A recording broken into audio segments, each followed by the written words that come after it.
Hi this is Prabhat Ranjan. स्वागत करता हूँ मेरे आज की इस नई यूट्यूब वीडियो में, जिसमें हम रिव्यू कर रहे हैं NIT Hamirpur, national institute of technology Hamirpur की। एनआईटी हमीरपुर हमारे हमीरपुर हिमाचल प्रदेश में स्थित एक गवर्नमेंट इंजीनियरिंग कॉलेज है, जिसकी स्थापना 1986 में हुई थी। बात कर ले एनआरएफ रैंकिंग की, तो 2025 में इन्हें 97 एनआरएफ इंजीनियरिंग रैंकिंग प्राप्त है। आज के इस वीडियो में placements, admission process, cut off, fee structure, college and hostel life के साथ और बहुत सी चीजें डिस्कस करेंगे। तो चलिए स्टार्ट कर लेते हैं प्लेसमेंट के साथ। सबसे पहले जो आप डेटा देख रहे हो, ये 2024 बैच का प्लेसमेंट डिटेल है, starting on with placement percentage. Like computer science and engineering का रहा 80.39%, इलेक्ट्रिकल में 83.67%। वीडियो पॉज करके बाकी सारे ब्रांचेस का आप देख सकते हो। हम बढ़ते हैं मीडियन पैकेज की तरफ। कंप्यूटर साइंस का 13 एलपीए, इलेक्ट्रिकल का 7 एलपीए, इलेक्ट्रॉनिक्स एंड कम्युनिकेशन का 7.6 एंड बाकी सारे ब्रांचेस का आप देख सकते हो। हाईएस्ट पैकेज के टर्म्स में computer science and engineering 58 LPA, electrical का 18 LPA, electronics and communication 26.6 LPA, बाकी सारे ब्रांचेस आप देख सकते हो। Finally average package computer science and engineering का 17.62 एलपीए, इलेक्ट्रिकल का 7.84 एंड बाकी सारे ब्रांचेस का आप देख सकते हो। बात कर ले एडमिशन प्रोसेस की, तो हर एक एनआईटी की तरह सबसे पहले आप जेईई मेन का एग्जाम दोगे। जेईई मेन के एग्जाम में जो भी रैंक बनेगा, उसके बेसिस पे जोसा सीसैप काउंसलिंग के थ्रू आपको कॉलेजेस एंड ब्रांचेस अलॉट होंगे। एलिजिबिलिटी क्राइटेरिया के तौर पे आपके क्लास 12th बोर्ड में मिनिमम 75% मार्क्स, या फिर आप अपने रेस्पेक्टिव क्लास 12th बोर्ड में टॉप 20 परसेंटाइल में होने चाहिए। बात कर ले कट ऑफ की, देन आपके सामने जोसा 2025 round 6 general student, gender neutral category, other state candidate के कट ऑफ का स्क्रीनशॉट लगा हुआ है, यानी जिनके पास किसी भी प्रकार का कोई रिजर्वेशन नहीं था। किसी भी ब्रांच के इमीडिएट में आप ओपनिंग रैंक देख सकते हो और उसके बगल में closing rank. For example, computer science and engineering close हुआ था 12,586 रैंक पे, इलेक्ट्रिकल क्लोज हुआ 25,590 रैंक एंड बाकी सारे ब्रांचेस का आप देख सकते हो। अब अगर आपको हर ईयर, हर राउंड, हर कैटेगरी का कट ऑफ चाहिए, देन आप कॉलेज प्रवेश की वेबसाइट पर विजिट कर सकते हो। फाइनली बढ़े अगर फी स्ट्रक्चर की तरफ, देन आपके सामने इंस्टीट्यूट, ट्यूशन, हॉस्टल, मेस वगैरह सभी का फी स्ट्रक्चर का स्क्रीनशॉट लगा हुआ है। इन टोटल 4 साल का बीटेक फी आपका पढ़ना, लिखना, रहना, खाना सब कुछ मिलाकर 9 से 9.5 लाख के बीच में लगने वाला है। अगर SC ST कैंडिडेट हो, देन पूरा ट्यूशन फी माफ है, बट इंस्टीट्यूट, हॉस्टल, मेस वगैरह के फी लग रहे होंगे। OBC and general candidate 1 lakh से नीचे का इनकम सर्टिफिकेट सबमिट करते हो, आपका भी पूरा ट्यूशन फी माफ है, बट बाकी अदर खर्चे आपके भी लगेंगे। OBC जनरल कैंडिडेट 1 से 5 लाख के बीच का इनकम सर्टिफिकेट सबमिट करते हो, देन आपका 2/3 ट्यूशन फी माफ रहेगा, बाकी आपके खर्चे आपके भी लगने वाले हैं। इन एनी केस अगर आपका पूरा ट्यूशन फी माफ है, देन आपका 4 साल का जो भी बाकी अदर पढ़ाई के खर्चे, इंस्टीट्यूट फी वगैरह हम ले ले, हॉस्टल, मेस वगैरह सब कुछ मिलाकर लगभग कहीं ना कहीं 4 से 4.5 लाख के बीच में पड़ने वाला है। फाइनली हम पहुंचते कॉलेज एंड हॉस्टल लाइफ के सेक्शन पे, जिसका स्टूडेंट्स को सबसे बेसब्री से वेट होता है। भैया कॉलेज कैसा है, कैंपस कैसा है, कॉलेज का सराउंडिंग कैसा है? तो समझ लीजिए NIT Hamirpur one of the best NITs के अंदर सबसे खूबसूरत कैंपस आप कह सकते हो। पहाड़ियों के बीच बसा हुआ, जो आप ट्रैक करके कहीं घूमने जाते हो भैया, वैसा कैंपस आपको एनआईटी हमीरपुर खुद दे रहा है, प्रोवाइड कर रहा है। 4 साल के लिए एक हॉलीडे पैकेज दे रहा है। शर्तें लागू कि सिर्फ हॉलीडे पैकेज नाम लें, क्योंकि एनआईटी हमीरपुर अपने आप में एक बहुत शानदार एनआईटी भी है। तो जो अपॉर्चुनिटी, जो आपको एक्सपोजर के टर्म्स में, जो प्लेसमेंट के टर्म्स में चीज़ें दे रहा है, उनका भी हमें लुत्फ उठाना है। उसके लिए पढ़ाई लिखाई भी जरूरी है, सिर्फ हॉलीडे पैकेज से काम नहीं चलेगा। बाकी कैंपस अपने आप में किसी भी हिल स्टेशन से कम नहीं है। 320 एकड़ का lush and green, proper natural, आपको ग्रीनरी, ऑब्वियसली ग्रीनरी नेचुरल होता है, बट जो अट्रैक्शन मिलेगा, जो आपको surrounding environment, most of the चीजें नेचुरल ब्यूटी आपको देखने को मिलेगी। एंड ऐसा नहीं है कि कैंपस नेचुरली सुंदर है तो एडमिनिस्ट्रेशन ने सारा कुछ नेचर के हाथ में छोड़ दिया। एडमिनिस्ट्रेशन ने अपने तरफ से भी कैंपस को जितना खूबसूरत हो सकता है, चाहे वो ऑडिटोरियम हो जाए, ओपन एयर थिएटर्स हो जाए। आपके स्टूडेंट्स ने बोला भैया हर हॉस्टल में हमें जिम वगैरह देखने को मिल जाता है, बट इसके साथ कुछ रेस्ट्रिक्शंस भी हैं। जैसे फर्स्ट ईयर के अंदर शाम के 6:30 बजे आपका हॉस्टल का इन टाइम रहेगा, तो थोड़ा दिक्कत है। उसके बाद से रात के 8:30-9 बजे के आसपास हो जाता है। एंड बाकी स्टूडेंट्स तो कमेंट सेक्शन में लिखकर बताएंगे ही कि ओवरऑल कितना स्ट्रिक्ट माहौल है। कुछ स्टूडेंट्स कह रहे भैया स्ट्रिक्ट माहौल, लाइक कुछ फैकल्टीज हमें स्ट्रिक्ट देखने को मिलता है, लेकिन एडमिनिस्ट्रेशन की तरफ से कितना स्ट्रिक्ट है? अगर आप रात में 9-9:30 बजे के बाद भी अगर हॉस्टल से बाहर रहना चाहते हो, रह पाओगे कि नहीं रह पाओगे? कितना स्ट्रिक्ट है? जो भी स्टूडेंट्स इस वीडियो को देख रहे हैं एनआईटी हमीरपुर से, आप खुलकर लिख सकते हो कमेंट सेक्शन में, क्योंकि यूट्यूब की सबसे खास बात यही है कि आपकी आइडेंटिटी रिवील नहीं होती। बिना आइडेंटिटी रिवील किए भी सारी चीजें आप लिख सकते हो।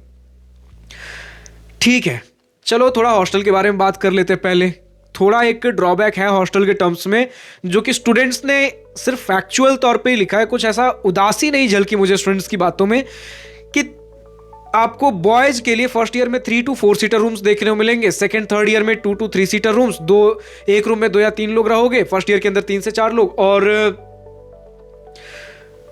उसके बाद फोर्थ ईयर में सिंगल सीटर रूम। लेकिन गर्ल्स ने बोला भैया कि फर्स्ट ईयर में 6 लोग भी साथ में रह रहे होते हैं, फिर उसके बाद कहीं सेकेंड ईयर से जाकर एक रूम में 3 लोग। तो अभी का करंट स्टेटस क्या है, क्योंकि स्टूडेंट्स ने कहा है भैया कि न्यू हॉस्टल्स भी बन रहे हैं, तो न्यू हॉस्टल्स कब तक बन जाएंगे, या फिर अभी कुछ चीज़ें चेंजेस हुई हैं कि नहीं हुई है। लेकिन देख के तो मैं यही लग रहा है कि आपको थोड़ा एडजस्ट करना पड़ेगा फर्स्ट ईयर के अंदर, उसके बाद चीज़ें थोड़ी नॉर्मल हो जाती है। मेस के टर्म्स में स्टूडेंट्स ने बोला है भैया खाना बढ़िया है, आपको ऑल ओवर द इंडिया के north south veg non veg हर प्रकार की क्यूजिन्स देखने को मिल जाते हैं, एंड टेस्ट ठीक है, आपका हाइजीन ठीक है, ज़्यादा कुछ मेस फूड की तरफ से कंप्लेन हमें देखने को नहीं मिला है। आपको हॉस्टल में वॉशिंग मशीन वगैरह की फैसिलिटी देखने को मिल जाती है। सबसे बढ़िया यार मुझे इनका कैंपस जो नेचुरल ब्यूटी है वही लगा। कुछ ऐसे जगह मैंने देखे, आपको कैंपस के अंदर 3-4 ब्रिजेस देखने को मिल जाते हैं जो 2 पॉइंट्स को शॉर्टकट में कनेक्ट करते हैं। जैसे एक पॉइंट मैंने देखा था, स्टूडेंट्स दिखा रहे थे कि एक ऐसा नॉर्मल रोड है जिसे अगर आप बाई रोड अगर कवर करोगे देन एक पॉइंट से दूसरे पॉइंट जाने में आपको घूम कर जाना पड़ेगा, 500-600 मीटर का डिस्टेंस है। लेकिन उसके बीच में उन 2 पॉइंट्स को कनेक्ट करता हुआ एक ब्रिज है जो कि आपको किसी भी ट्रैक पॉइंट से कम नहीं लगेगा। बिल्कुल एक ऐसा लगेगा वाइल्ड लाइफ सेंचुरी में आप घूम रहे हो, ट्रैकिंग कर रहे हो, एंड प्रॉपर सुंदर माहौल। वो ब्रिज उस 500 से 600 मीटर के डिस्टेंस को सिर्फ 100 से 200 मीटर में खत्म कर देता है। तो इस तरीके के आपको मल्टीपल पॉइंट्स मिलेंगे। लेकिन जैसा हमने कहा कि हिली एरिया में है तो कुछ दिक्कतें मिलती हैं आपको, कि एक तो कैंपस भी 320 एकड़ का है, हिली एरिया भी है, तो आपके जहाँ नॉर्मल क्लासेज लगेंगे और उसके बाद जहाँ आपके हॉस्टल्स वगैरह है तो घूम कर कई बार चढ़ कर आपको जाना पड़ेगा। लाइक क्लाइंब नहीं करना आपको, लेकिन थोड़ा ऐसा स्लोप आपको फील होगा। तो ये सारी चीज़ें हैं। बाकी एक ही बात कहूँगा यार, कैंपस हमारा बहुत खूबसूरत है। खाने के टर्म्स में स्टूडेंट्स ने बोला तो कि मेस का खाने में भी ऐसा कुछ दिक्कत नहीं है, लेकिन अगर उसके अलावा भी आपको चाहिए देन बहुत से आपको फूड पॉइंट्स देखने को मिल जाएंगे, कैफेटेरियाज देखने को मिल जाएंगे कैंपस के अंदर, फूड प्लाजा, फूड कोर्ट, बहुत सी चीज़ें आपके पास कैंपस के अंदर खाने को लेकर एक्सप्लोर करने के लिए। एंड बहुत ज़रूरी बन जाता है जिस तरीके का लोकेशन है एनआईटी हमीरपुर का, क्योंकि एनआईटी हमीरपुर कैंपस के अंदर बहुत खूबसूरत माहौल दे रहा है। इसका एक रीज़न ये भी हो सकता है कैंपस के बाहर का माहौल उतना बढ़िया नहीं है। उतना बढ़िया नहीं होने का मतलब यह है कि प्रॉपर सिटी में लोकेटेड नहीं है हमीरपुर, एनआईटी हमीरपुर।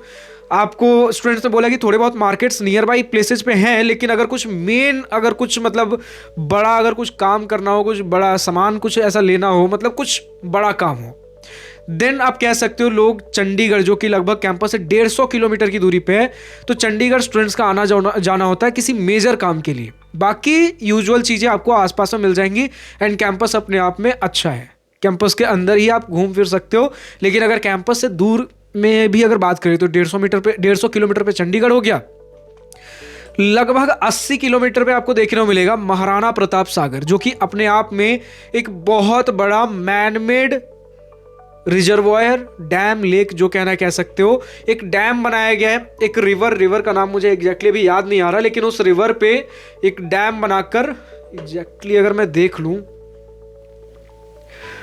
पोंग डैम बनाया गया है आपके बीज रिवर पे, एंड फिर वहां से आपके पानी को रोका गया एंड वो महाराणा प्रताप सागर के नाम से आप उसे एक लेक के तौर पे देख पाओगे। काफ़ी बड़ा लेक आपको देखने को मिलेगा, मैन मेड लेक। और इससे अगर आप देखो 200 किलोमीटर की दूरी पे आपका हिमालयन रेंज चालू होता है, तो आपको पहाड़ वगैरह भी बहुत खूबसूरत देखने को मिलेंगे। मतलब ओवरऑल कैंपस हमारा बहुत सुंदर है। बाकी तो जो भी स्टूडेंट्स एनआईटी हमीरपुर से इस वीडियो देख रहे हैं आप खुलकर लिख सकते हो। इसके अलावा अगर हमें क्विकली बात करना हो तो आपको cultural fest, technical fest, student activities clubs तो प्रॉपर है यार हमारा, बढ़िया एनआईटी है, तो ये सारी चीज़ें तो हमें देखने को मिलती हैं। कोडिंग कल्चर आपको बढ़िया देखने को मिल जाता है। बस एक फैक्ट कहूँगा कि थोड़ा ड्रग्स वगैरह से सावधान रहिए। That's all for today. अब जो भी स्टूडेंट्स इस वीडियो को एनआईटी हमीरपुर से देख रहे हैं, आपका अभी तक का अपना एक्सपीरियंस, एक्सपोजर कैसा रहा है, खुलकर कमेंट सेक्शन में लिखिए। एंड जो भी स्टूडेंट्स और दूसरे कॉलेज रिव्यू वीडियोस देखना चाहते हैं, नेक्स्ट वीडियो किस कॉलेज का चाहिए। That's all for today. अगर वीडियो पसंद आया तो लाइक, शेयर, सब्सक्राइब दिल खोल करिएगा, और अगर कुछ दिल की बातें, कुछ मन की बातें लिखकर बतानी हो या पूछनी हो तो कमेंट सेक्शन आप ही के लिए तो है। Thank you for watching this video. Goodbye, nice day, wish you all the best for future, enjoy journey.